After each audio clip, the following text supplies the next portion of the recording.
Hello, this is Professor Kim Nelson with the Jewelry Design Department at the Fashion Institute of Technology. This is a tutorial for JD 139, Ideations 1. The content is going to be drafting an eternity ring, an eternity band ring. Begin by drawing the ring bore. Ring bore would be a circle 17 millimeters in diameter, which at 3:1 scale is 51 millimeters in diameter.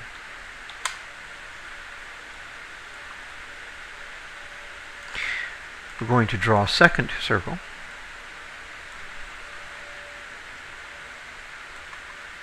But before we do that, we're going to go ahead and plot our construction lines.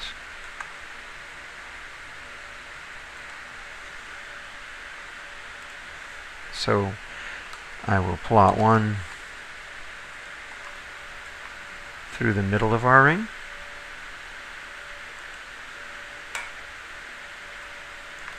Horizontally, and another horizontally through, vertically, I should say, vertical through the center of our ring. So there we go. You need to make a second circle.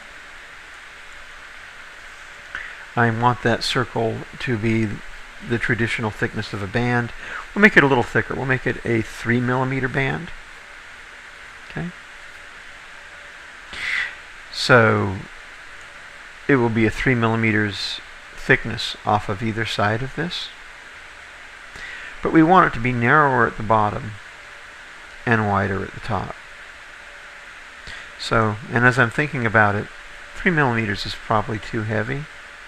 Let's make it 2.5 millimeters.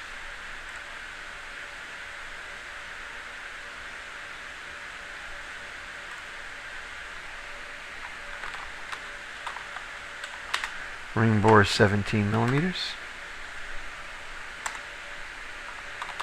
Shank thickness is 2.5. Offset under the finger, thickness under the finger. We'll make that 1.7.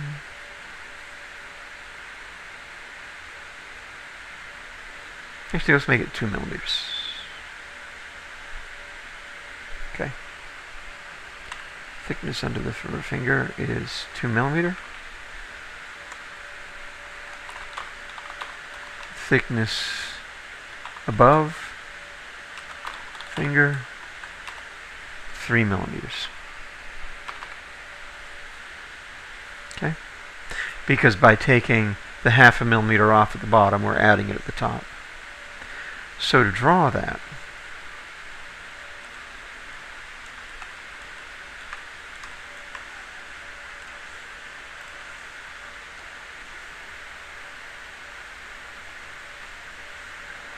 we're going to put a mark with our caliper here. And put a caliper here at 1.5 or 2, I'm sorry.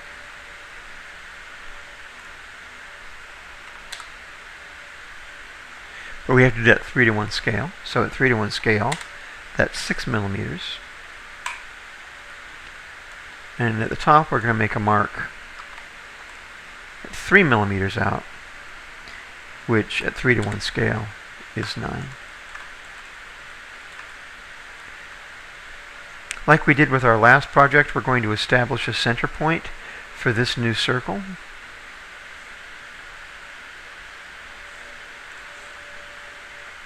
We're going to do that by bisecting a distance.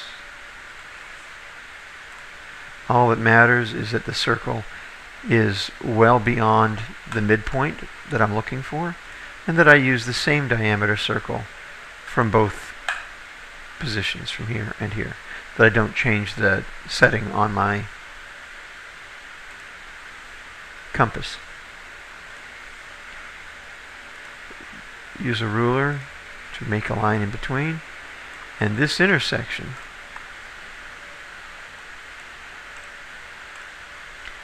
is the beginning point of our next circle.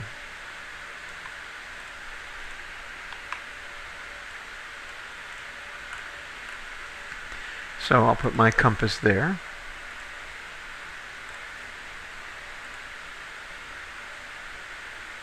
And grab my 2 reference marks I made.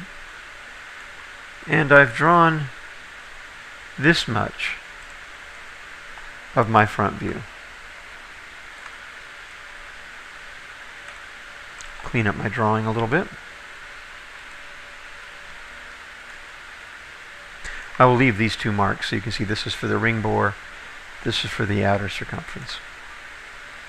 I want to start drawing my other views.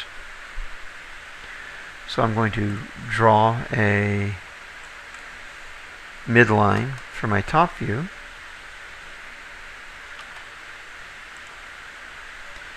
And a midline for my side view. And the miter line or break line where those 2 meet begins right here and runs at a 45-degree angle.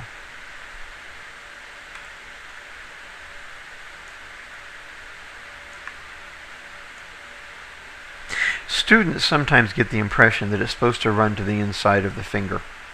This one happens to do that, but that'll only happen if this distance and this distance are equidistant from the center. That creates a square, in which case, and so a 45 breaks it perfectly.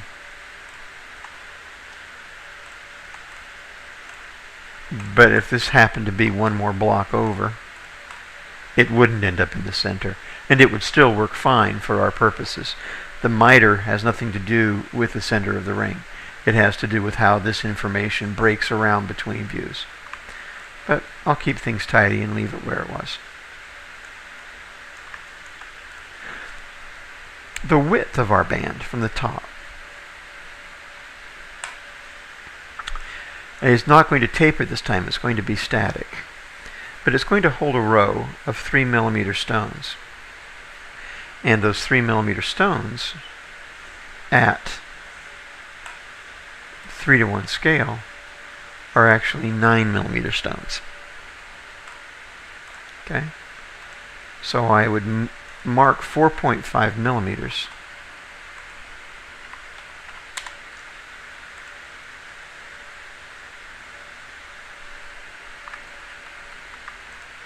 from either side. From the center on both sides.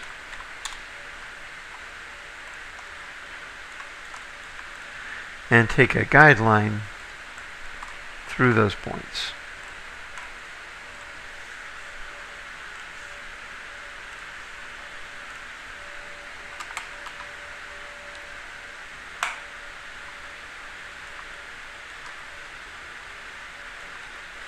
Okay. And then I want to have a 1.5mm border beyond the stones on each side, which at 3:1 scale is 4.5 millimeters. So I'll make a mark with my caliper.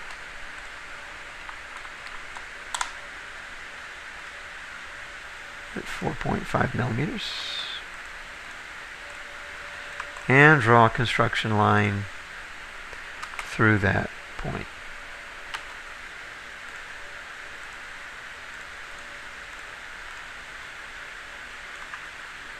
So there's laying out the top view. I can bring up the width of my band to the top view, which I will go ahead and do. Taking my construction line.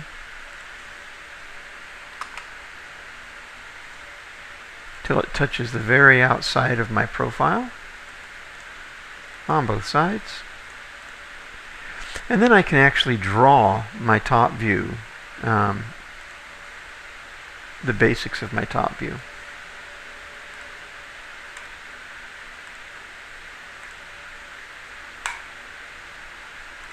Okay.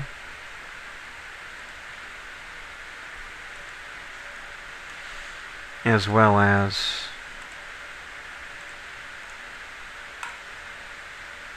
this information. Okay. I'm going to go ahead and clean up my drawing.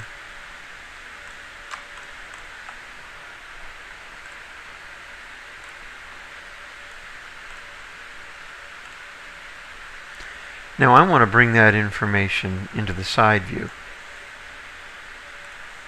I erased those grid lines, those guidelines, to make things more visible and easy to understand.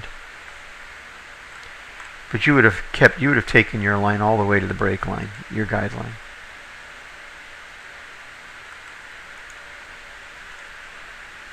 And once you reach the 45, you can bring it vertical, wrap it around, miter it, like on a picture frame.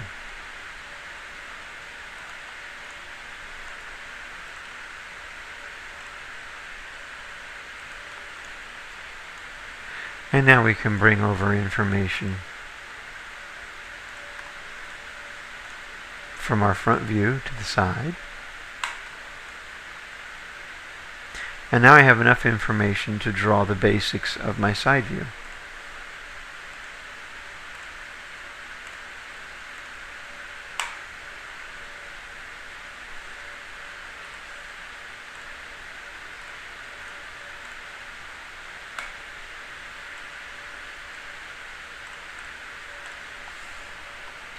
Clean up my drawing. And now you have top, front, and side. Notice that the front, excuse me, the top and the side are the same view.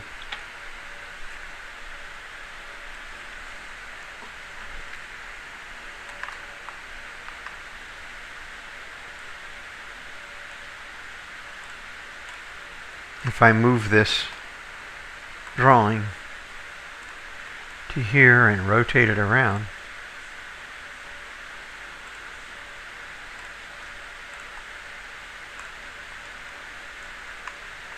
actually, I got to move it from its midpoint. My mistake was it's halfway.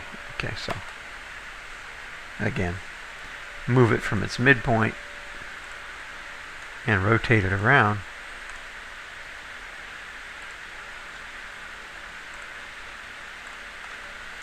It sits right on top of that. They're the same. Okay? So far, so easy. The challenge with this design is not the views, it's the diamonds. The construction of the ring is fairly simple, but we're going to draw our stones. Okay? We'll start by drawing the one stone we know we want. We want one right in the middle in the top view.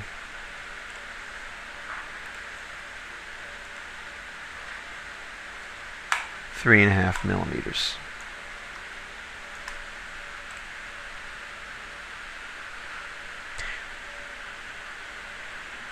I mean 3 millimeters, which should be 9 millimeters. Yeah, radius is 4.5. Yeah, 9 millimeters. Okay. But now we want to draw them going all the way around the stone.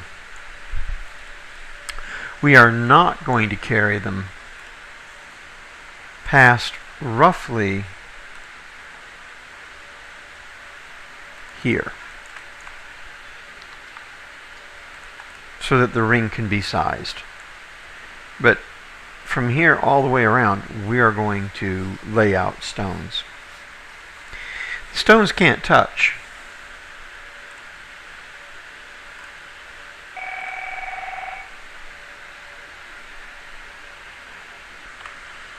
So the stones are 3 millimeters.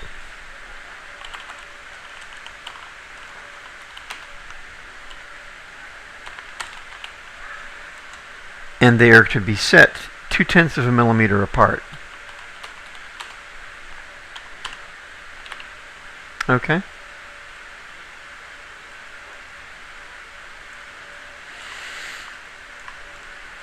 So, and this is going to be slightly unrealistic. In a real ring, we would actually offset the stones to sit down inside. Actually, you know what? We'll do that. We're going to do this as accurately as we can. When you set diamonds, you want the table to be barely above the surface of the ring. The crown, that is the height of a diamond from its girdle to its table, is 16% of its diameter.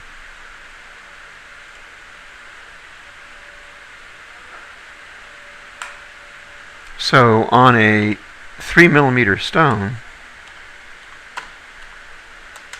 that's 4.48 millimeter at 3:1 scale. That's 1.44. We'll make it 1.4.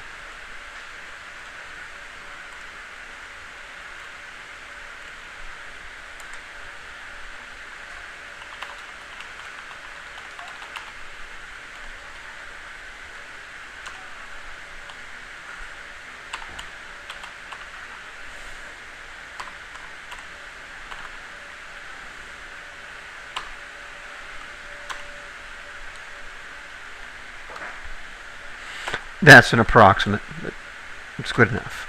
Okay? So, to do that, I'm going to take my caliper and I'm going to measure 1.4.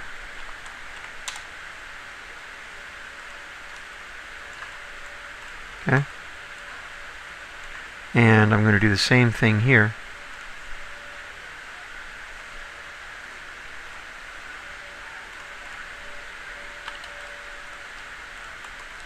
And now I need to draw a circle between these two, but since we used this same center for the outside circle, and since this is staying as an even offset, we can use it to draw that same center point, use it to draw the recess line.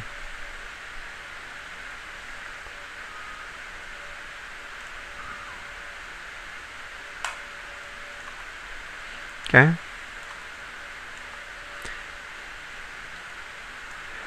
We want to bring the information of it being recessed into both the top and side views. So we'll use a construction line.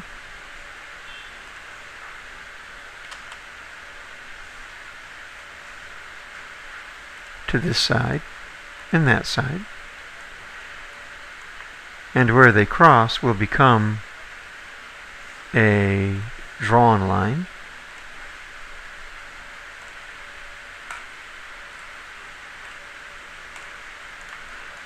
And we can bring the same information over into the side by coming up and catching this dimension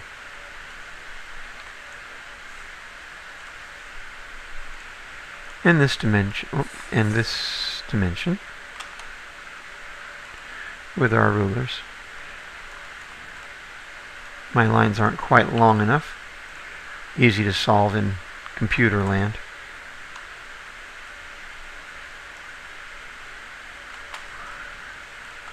They are now. And I can make a drawn line here and here. And then I'm going to clean up my drawing.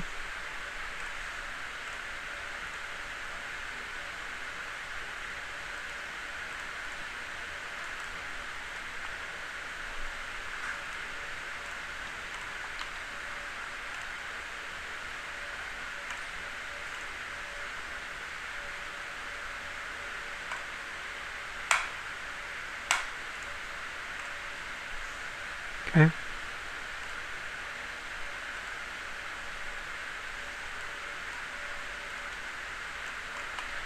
Just hiding and showing things that'll make it easier for me to tidy this drawing up.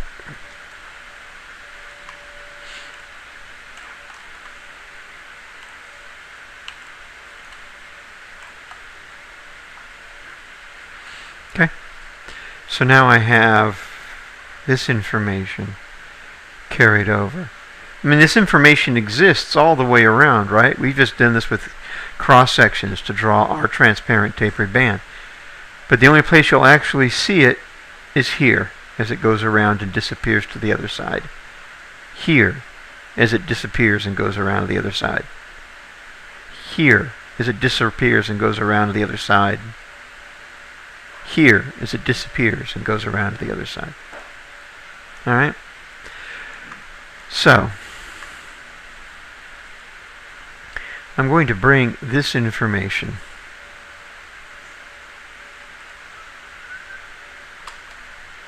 the width of my stone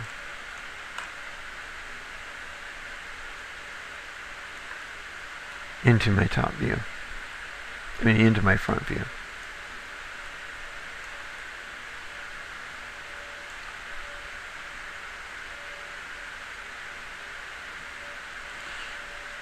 And there are several ways to do this breaking up, this dividing. Okay?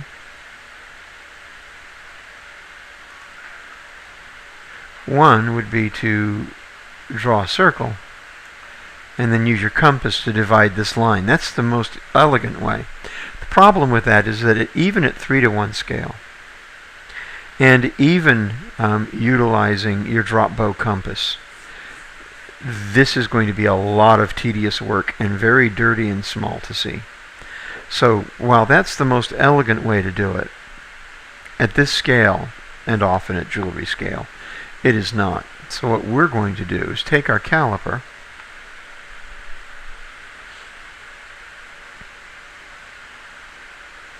and measure.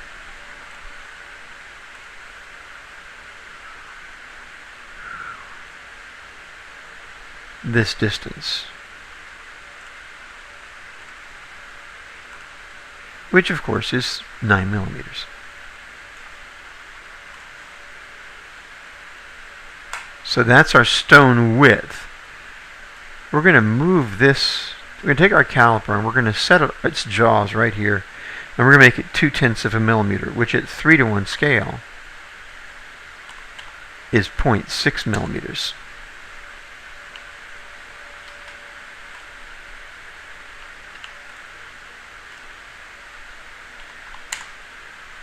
Okay.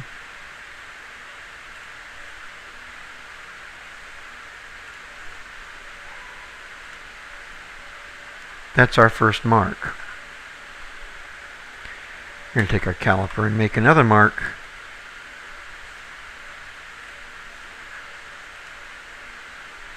Nine millimeters. Going to take our caliper and make another mark.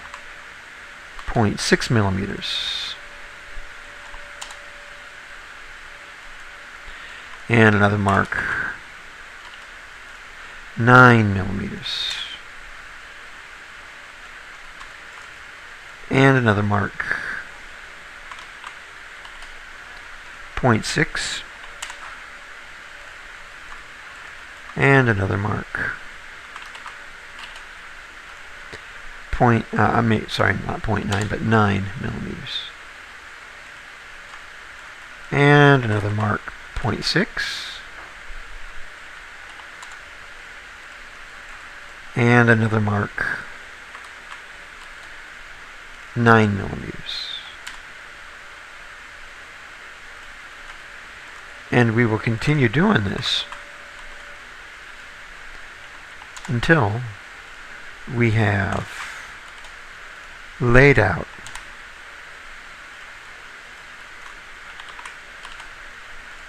the stones all the way down one side of the ring.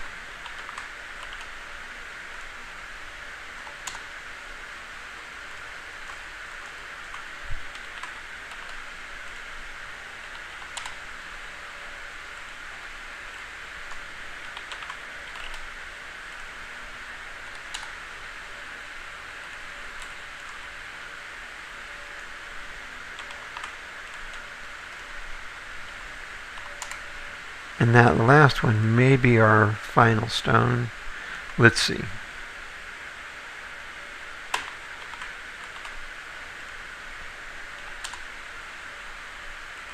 Because you do want to leave room for setting under here. Okay, we'll go to there.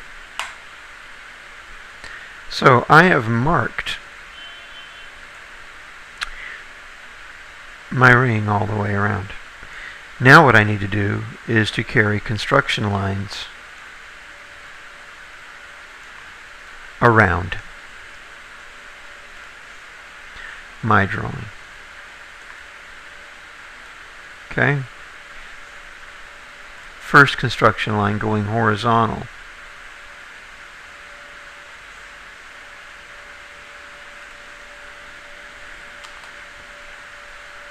Is at the top.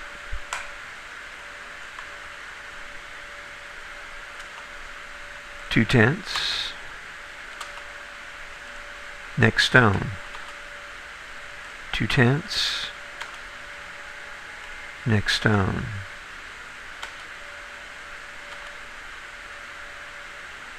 Two-tenths. Oh, by the way, I missed one line here. The width of the stone.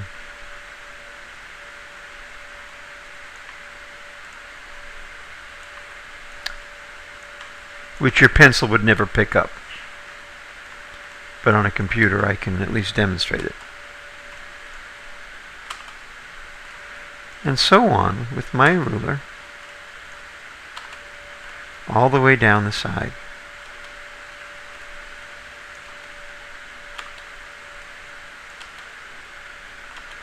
Of my ring. It's important to do the horizontal ones first, and I will show you why.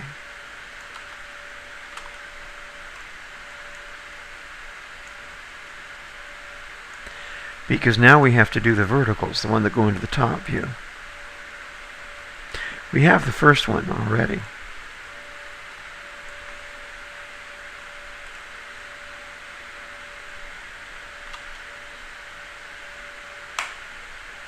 Because I made the mark go all the way across, where they intersect takes me up the other side.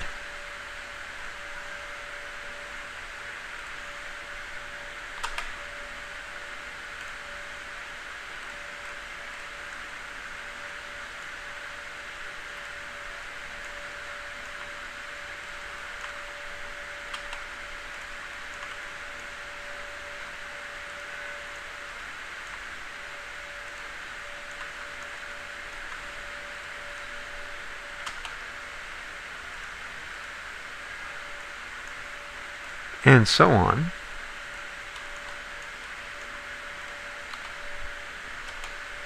Now, because I have a computer, and this is time in your life you're never going to get back, I will do this now without really trying to simulate a pencil, and using the powerful tools that the computer allows me to do, which essentially just allows me to draw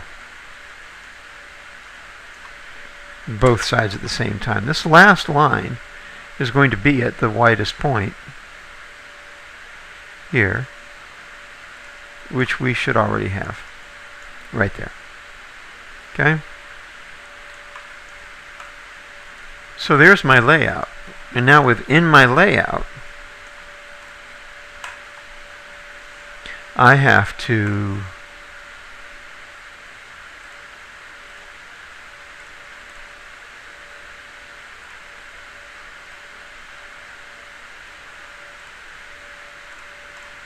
measure and mark out ellipses.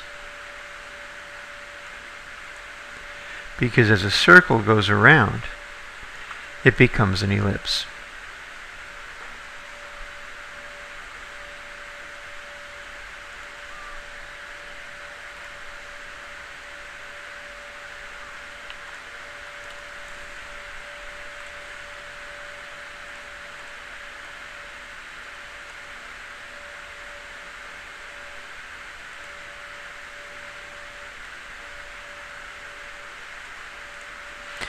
Okay, so I had to split some lines there just so Rhino could find what I'm looking for to draw these.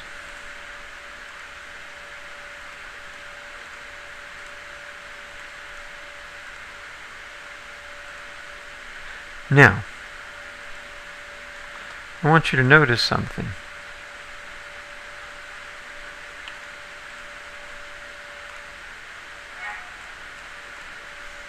There's a mistake here. Do you see it?